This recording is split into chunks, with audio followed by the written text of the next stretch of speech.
To degree or not to degree? That is the question.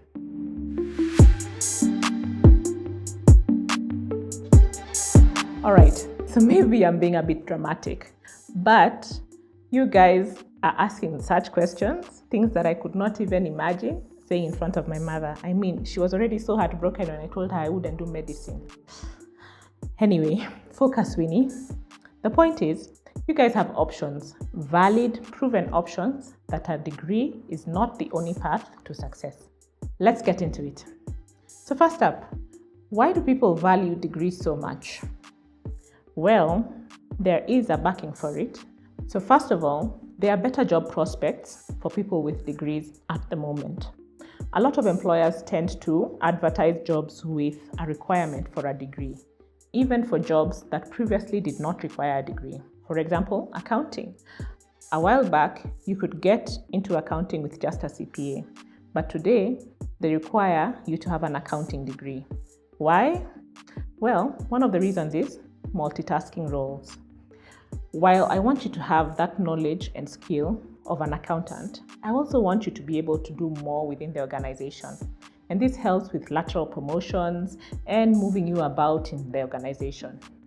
A degree will expose you to courses outside of your area of specialization. For example, if you did an accounting degree, you might also be exposed to courses in management, human resource, or even marketing. And that adds value to you as an employee. And that might be the reason why there are better prospects for people with degrees over those without the degrees. The second reason to value a degree is because of higher earning potential. Statistically, people with degrees tend to earn more than their counterparts without degrees. Why? They start at a higher level and tend to rise from a higher level than somebody starting with a diploma. However, this is not always the case. It depends on the job. The third point is networking and exposure. University life is not just about learning.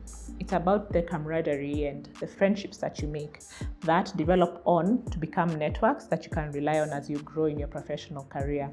A university degree also exposes you to different interests through different courses outside of your area of specialization.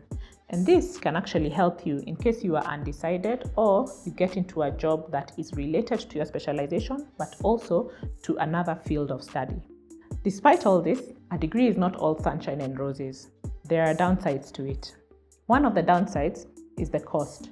Going to university costs significantly more than any other institution of higher learning in Kenya.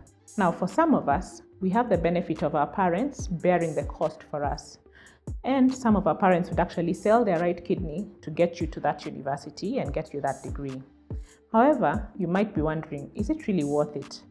Not the kidney, the money. The kidney is definitely not worth it. Secondly, is the unemployment reality. A lot of university graduates today are jobless, whereas in the past, university graduates would be absorbed directly into jobs from college. And it's not even about redundant careers. Our doctor-to-patient ratio in Kenya is way below the recommended minimum by WHO. Yet, you'll still find that there are doctors who are unemployed. It's a policy issue that needs to be solved, but until then, are we still going to be churning out degrees? Thirdly, is a time commitment. In Kenya, a degree takes 4 years minimum and up to 7 years maximum. And that might be a long time for someone who's either not passionate about the degree that they're doing, or someone whose parents or family is relying on them as the way out financially or in any other way. So, is a degree a must-have? Not necessarily. Let's explore our options. Now, if university is not your thing for whatever reason, what options do you have? Your first option, TVETs. These are perfect if you want to gain hands-on skills like plumbing, electricals, or even skills such as technology or ICT-based skills, or cookery, food technology. They are short courses running from about 1 year for a certificate to 3 years for a diploma. The great thing about this is that skills are actually on high demand. And because you're getting practical skills that you can apply immediately, you're able to start your own business as well. The next option are short courses and certifications. Right now, there are so many courses online and in person that allow you to train for jobs in digital marketing, coding, software development, and even project management. All these are in-demand skills that you can get a job immediately without having to study for a long time. Thirdly, are professional certifications. These certifications allow you to bypass the need for a degree and give you hands-on skills that you can apply immediately, either as an employee or as an individual practitioner. We have apprenticeships and learnerships. Some companies offer on-the-job training that allow you to earn while you learn. This is a concept that is more popular in developed countries such as Germany.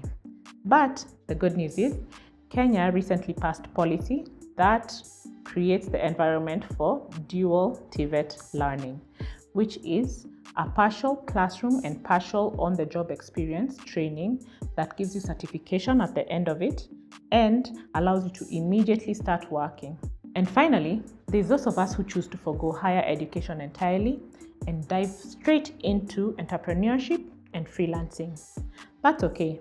Maybe you just don't vibe with school or you don't have the resources for it. Here's what you need to consider. If you're driven by need, then you probably have no choice but to have the drive, resilience, persistence, and all the things that it takes to thrive in this very difficult environment. However, if your choice is a privilege, then I suggest you call yourself to a strategy meeting. And the key discussion point, discipline.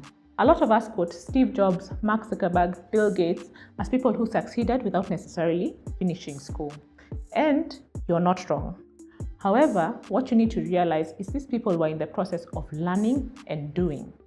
For example, Steve Jobs would hang around campus and attend classes without sitting the exam because he couldn't get the accreditation since he had not paid the fees. However, he was still learning, and what he learned is what he used when he was building the Mac. Both Bill Gates and Mark Zuckerberg quit school because the projects that they were doing became too demanding to balance both. So my point is, don't idle. Set daily goals so that you are learning and doing things every day that get you closer to who you want to be and the dreams that you have. Develop skills and networks that will be meaningful in your journey. Discipline and focus are important to everyone, but they are vital for someone who wants to carve out their own path. That is you. So, what's the verdict? To degree or not to degree? That all depends on you. The key is knowing what you want and what works for your goals, your resources, and your interests. Don't just do a degree because it's expected of you, but also don't avoid it just because other people say it's unnecessary. You do you. At the end of the day, success isn't about the degree. It's about your skills, your network, and your actions. So what's your take? Let's talk in the comments. To degree or not to degree?